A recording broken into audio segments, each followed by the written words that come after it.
사랑합니다. 교회를 박해하는 사울을 향해서 우리 예수님은 가시채를 뒷발질하기가 내게 고생이다 말씀하셨습니다. 교회를 다 깨뜨리는 원수예요. 그런데 그 원수에게 왜 나를 박해하냐 따져 묻지 않으시고 자신을 박해하는 그 박해자를 향해 너 참 고생스럽겠다 불쌍히 여겨주셨습니다. 박해자 사울을 불쌍히 여기심이 그에게 구원이 됐습니다. 그리고 그에게 구원이 됨이 그 시대 많은 사람들에게 구원이 되었고 오늘날 우리에게까지 구원이 된 줄 믿습니다. 사람들은 이와 반해서 죄를 짓고 나서 늘 남들에 대해는 핑계를 하고 자신에 대해서는 변명을 합니다.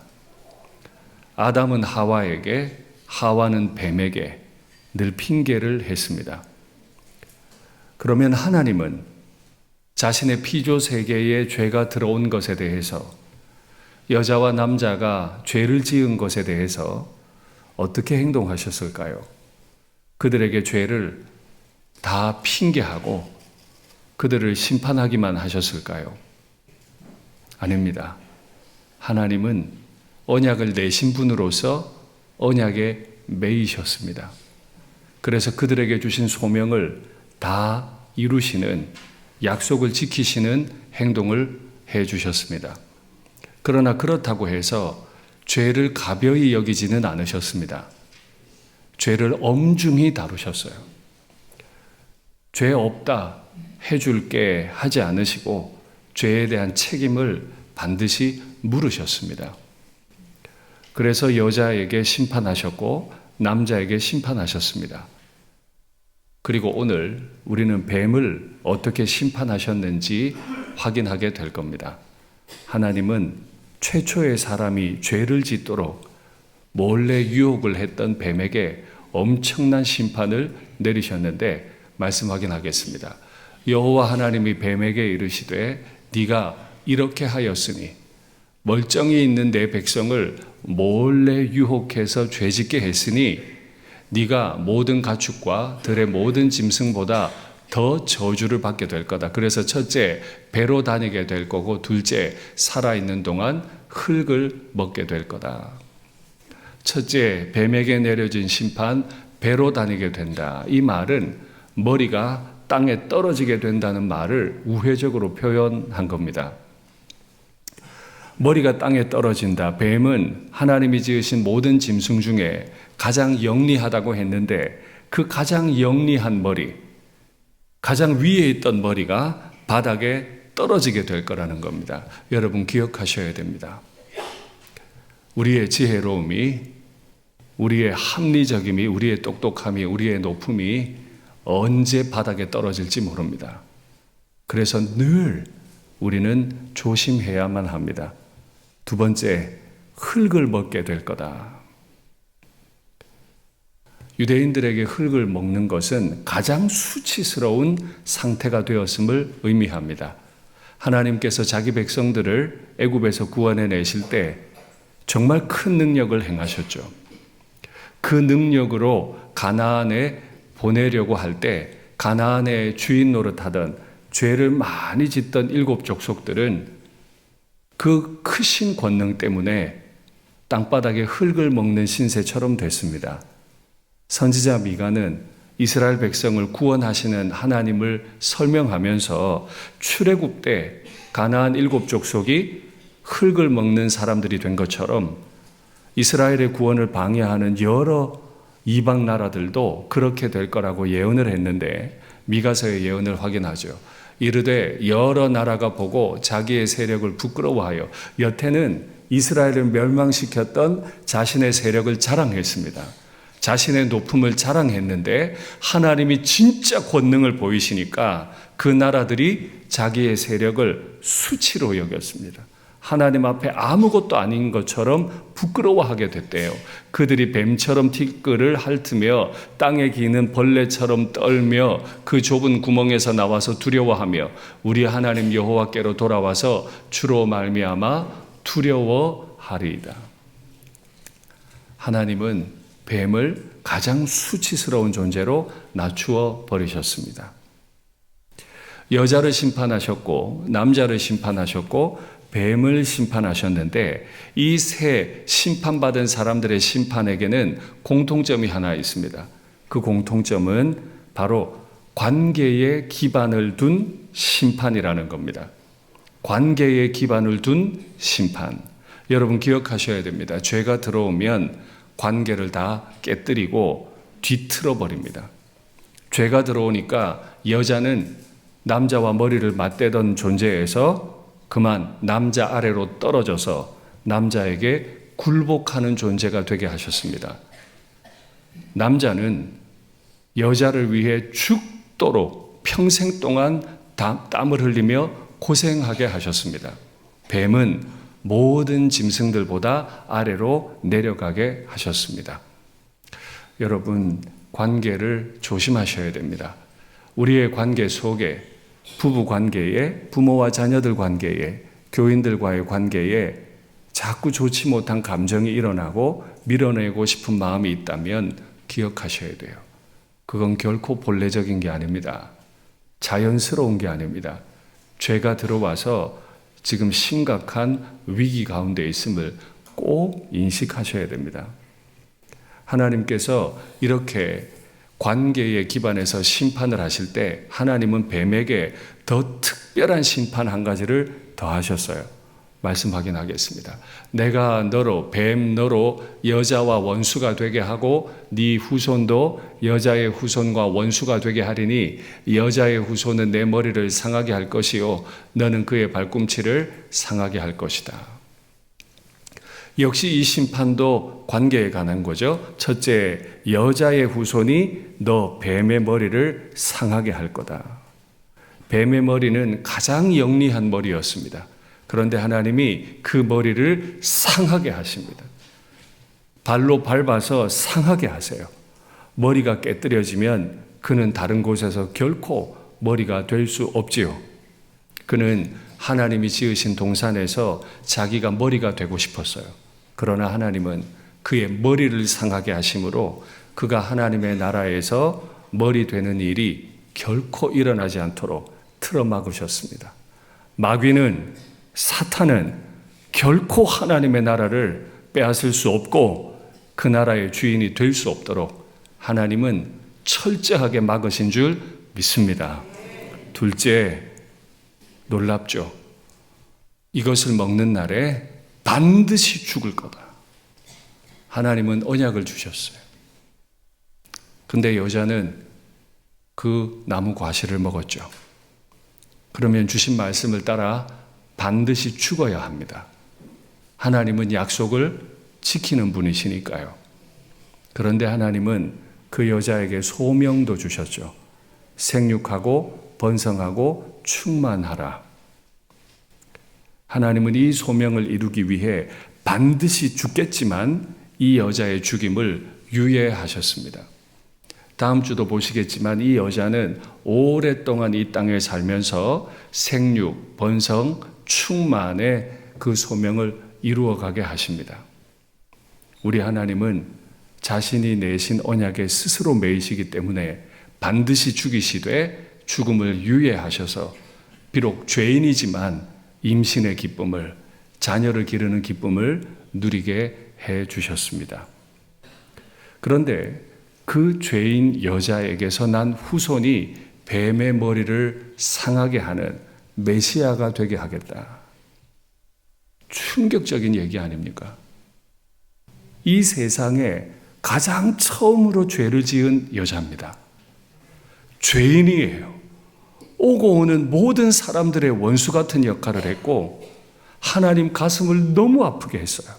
그런데 그 죄인에게서 후손이 나게 하시고 그 후손이 메시아가 되게 하겠다.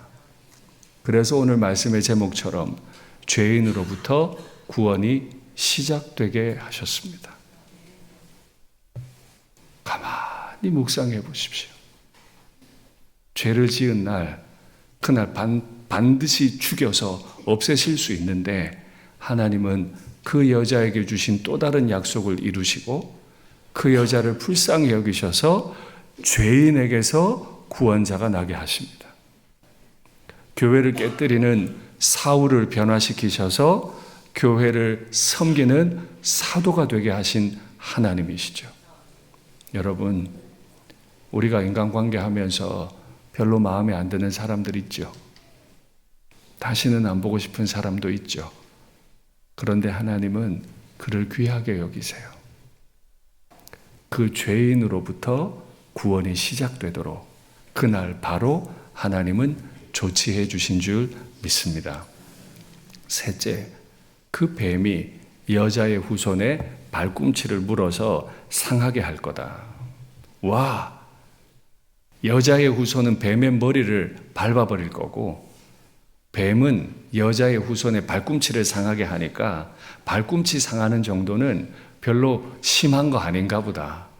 여러분 혹시 뱀에게 물려보신 일이 있으세요? 뱀에 물리면 죽습니다. 뒤꿈치 물리는 이거 보통 일이 아닙니다. 뱀이 여자의 후손의 발꿈치를 문다는 건 머리를 깨뜨리지는 못하지만 반드시 여자의 후손을 심각하게 상하게 할 거라는 뜻입니다. 이 고통에 대해서 다윗은 시편에서 이렇게 말했습니다. 내 힘이 말라 질그릇 조각 같고 내 혀가 입 천장에 붙었습니다. 우리 예수님 십자가에 못 박히셨을 때 입이 천장에 붙어서 내가 목마르다 말씀하셨죠. 주께서 또 나를 죽음의 진토 속에 두셨나이다. 우리 예수님은 이 땅에 죽음의 땅에 던져지셨어요. 예수님이 흘리시는 피 때문에 주변에는 개들이 모였습니다. 개들이 나를 애워쌌고 악한 무리가 나를 둘러 내 수족을, 내 손과 발을 십자가에 못 박았습니다. 내가 내 모든 뼈를 세울 수 있나이다. 얼마나 아팠으면 이 뼈 하나하나 개수를 다 헤아릴 만큼 온몸의 뼈마디가 다 아팠어요. 그들이 나를 주목하여 보고 내 겉옷을 나누고 내 속옷을 제비 뽑고 그렇게 나를 수치스럽게 만들었습니다. 하나님은 죄인이 죄를 짓는 바로 그날에 이 죄악이 들어와 버린 세상을 구원하시기 위해서 바로 그날에 죄인으로부터 구원이 시작되게 하기 위해 하나님의 아들을 뱀에게 던지셨습니다. 그리고 하나님의 아들의 발꿈치가 뱀에 물려 죽게 하셨습니다. 그러면 하나님의 아들의 죽음은 뱀에 물린 허망한 죽음이 되었을까요? 아닙니다. 하나님은 죄인을 그날 바로 구원하시기 위해 하나님은 아들을 던지신 거예요. 히브리서에서는 그 아들의 죽음을 이렇게 설명했습니다. 자녀들은 혈과 육에 속하였음에 우리 모든 사람들, 아브라함의 자손들은 다 피와 살로 몸이 구성되어 있죠. 그러니까 그도, 하나님의 아들 그도 또한 같은 모양으로 혈과 육으로 지니고 이 땅에 태어나게 하셨습니다. 그런데 왜 그러셨다고요? 그의 죽음을 통해, 그의 피 흘리심과 그의 살이 찢기심을 통해 죽음의 세력을 잡은 자 곧 마귀를 멸하시며 또 죽기를 무서워함으로 한평생에 매여 종노릇하는 모든 자들을 놓아주려 하심이니 이는 확실히 천사들을 붙들어 주려고 이렇게 하신 게 아니고 아브라함의 자손 신자들을, 성도들을 붙들어 주려 하심이라. 왜 하나님의 아들이 혈과 육을 입고 이 땅에 오셨다고요? 그 피를 흘려주기 위해서, 그 살가죽이 벗김을 당하게 하기 위해서 이 땅에 오셨대요. 그런데 그 아들의 죽음이 결코 허망하지 않은 건 첫째, 그 아들의 죽음을 통해 마귀의 나라를 멸하셨다는 거예요. 그의 발로 밟아서 마귀의 머리를 완전히 깨뜨리신다는 거죠. 그런데 놀라운 건 성경은 하나님의 아들의 이김이 교회의 이김이 되었다고 말합니다. 말씀 볼까요? 평강의 하나님께서 속히 사탄을 너희 발 아래에서 상하게 하시리라. 예수님의 발 아래에서만 상하게 하는 게 아니고 교회 아래에 뱀을 두어서, 교회 아래에 마귀를 두어서 교회가 뱀의 머리, 마귀의 머리를 박살내게 하시겠다는 겁니다. 그 은혜가 너희에게 있을지어다. 여러분, 저는 여러분을 축복합니다. 마귀에게 속지 마세요. 마귀는 여러분을 무너뜨리려고 그 가정을 휘젓고 다닐 겁니다. 남편과 아내가 서로 다투게 만들 겁니다. 부모와 자녀의 관계를 불편하게 만들 겁니다. 결코 마귀에게 속으시면 안 돼요. 마귀가 그렇게 돌아다닐 때 그 머리를 밟아서 상하게 하셔야 돼요. 교회 아래 두셨다고 했죠. 마귀는 교회 가운데를 돌아다닙니다. 어느 녀석을 내가 유혹하면 싸울까? 어느 녀석을 유혹하면 교회답지 못하게 넘어질 수 있을까? 여러분, 마귀에게 당하지 마시고 마귀를 발로 밟아서 그 머리를 상하고 이기시는 그런 교회 되시기를 축복합니다. 둘째, 그가 혈과 육을 입고 죽으심은 우리를 모든 죄의 정죄로부터, 죽음을 두려워함으로부터 놓아주려 하십니다. 그의 죽으심은 우리에게 자유가 됐어요. 저는 제 직분상 참 많은 장례 예식에 가거든요. 돌아가신 분이나 그 가족들이 다 예수님을 믿는 가족의 장례와 유일하게 저희 교우 혼자만 예수님을 믿는 가족들의 장례는 참 많이 다릅니다. 제가 입관할 때도 종종 들어가거든요. 그 시신에 제가 손을 대고 기도를 합니다. 그때 우리 가족들이 아빠, 엄마, 여보, 천국에서 만나요. 곧 만나요. 다시 이 땅에서 못 보는 게 슬프기는 한데요. 애통해 하진 않습니다. 왜요? 천국에서 곧 볼 거거든요. 근데 죽음을 두려워하는 분들은 말할 수 없이 고통을 당합니다. 하나님의 아들이 혈과 육을 입고 이 땅에 오셔서 직접 죽임을 당하신 이유는 우리로 하여금 죄의 저주와 죽음을 두려워하는 그 두려움으로부터 완전히 자유를 주시려고 당신이 대신 죽기 위해 오신 거다. 그거를 여자가 처음 죄 지은 바로 그날에 바로 계획하셨다는 겁니다. 이것이 우리에게 복이 되었습니다. 셋째, 하나님의 사람들도 흔들릴 수 있어요. 흔들리지 않도록 붙들어 주려 하십니다. 죄 때문에, 죄인이라고 하는 수치 때문에 너무너무 흔들려요. 흔들리지 않게 하시려고. 여러분은 주일 예배 오시는 마음이 어떠신지 모르겠는데요. 제가 종종 부탁드리죠. 이 강단에 서는 저를 위해 기도해 달라고. 여러분, 저 여기 그냥 서는 거 아닙니다. 물론 노력해서 서지만 그런 이야기가 아니고 여기 서는 게 말할 수 없이 두려워요. 진짜로 그래요.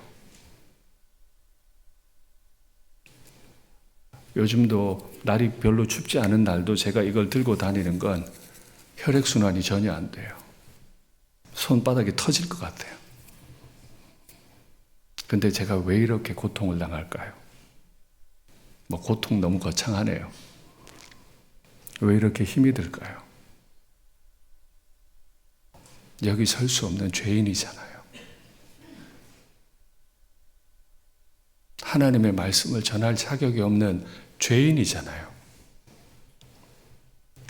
그 생각이 자꾸 들면 여기 설 수가 없어요. 근데 서야 돼. 마음이 너무 힘이 들어요. 여러분은 어떤 마음으로 지금 예배의 자리에 오셨습니까? 마음이 흔들려요. 수치스러워요. 이런 죄인이 설교를 한다니. 흔들리는 저를 붙들어 주려 하십니다. 그래서 하나님의 아들이 어떻게 하셨는지 보죠. 다시 우리를 불쌍히 여기셔서 우리의 죄악을 발로 밟으시고 우리의 모든 죄를 깊은 바다에 던지시리이다. 주께서 옛적에 우리 조상들에게 맹세하신 대로 야곱에게 성실을 베푸시며 아브라함에게 인애를 더하시리이다. 아까 설교 앞부분에 미가서 7장 말씀을 읽었죠. 한 절 건너뛰고 19절, 20절, 미가서 마지막 2절입니다. 제가 저 구절을 너무 좋아해요. 제가 지은 죄가 많지만 주님이 저의 죄를 발로 밟아버리셔서 그 죄가 일어서지 못하도록, 제가 지은 죄가 많지만 저의 죄를 깊은 바다에 던지셔서 그 죄가 다시 저를 수치스럽게 하지 못하도록 그렇게 저를 도우세요.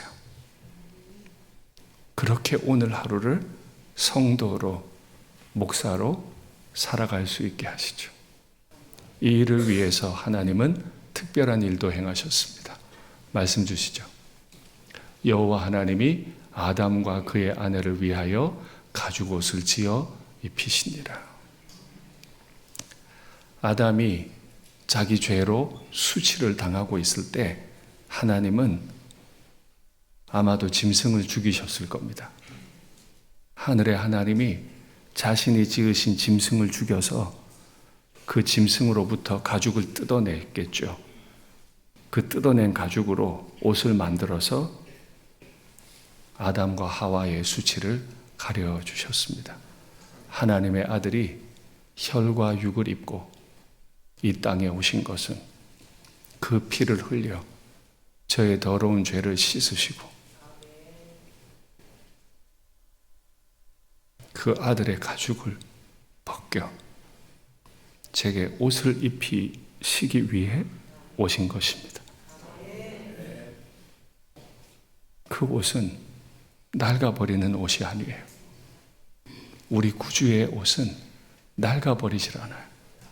그래서 빌립보서는 그 옷을 이렇게 설명합니다. 그는 만물을 자기에게 복종하실 수 있는 자의 역사로 우리의 낮은 몸, 수치스러운 몸을 자기 영광의 몸의 형체와 같이, 하나님의 아들의 형체와 같이 변하게 하시리라. 제가 강단에 설 수 있는 유일한 소망입니다. 저는 여기에 합당한 인생이 아니지만 저를 영광스럽게 변하게 하시기 위해 자신의 살가죽을 벗겨 저에게 입히신 분, 그분에 대한 믿음 때문입니다. 많은 사람들은 하나님의 이 구원을 모욕합니다. 말도 안 되는 소리라고 합니다. 그러면 정작 아버지의 뜻을 따라 이 땅에 혈과 육을 입고 오셔서 피 흘리시고 그 가죽이 찢겨주신 분의 생각은 무엇일까요? 그분의 이 모욕당한 죽음은, 그분은 그 죽음을 어떻게 생각하셨을까요? 이사야가 이렇게 말했습니다. 그가 자기 영혼에 수고한 것을 보고 만족하게 여길 것이다. 내가 윤상덕이를 구원했다. 내가 일상교회 교우들을 구원했다. 자기의 피 흘리심과 자기 가죽의 벗겨짐을 만족스럽게 여겨주시는 분. 사울아, 네가 나를 박해하느라고 가시채를 뒷발질하는 것 같은 고생을 하는구나. 그 원수를 종으로 불러주신 분의 사랑이 오늘 하루 우리를 살게 함을 믿습니다. 말씀을 맺겠습니다. 우리는 날마다 죄짓고 삽니다. 그러나 하나님의 아들은 그의 피를 흘리고 그 가죽을 벗겨 우리에게 입히심으로 죄 지은 그날 바로 죄 지은 그 여자에게서 구원이 시작되게 하셨습니다. 하나님의 이 넘치는 사랑을 마음으로 꼭 믿으시고 이번 한 주도 구원의 삶을 누리시기를 간절히 바랍니다.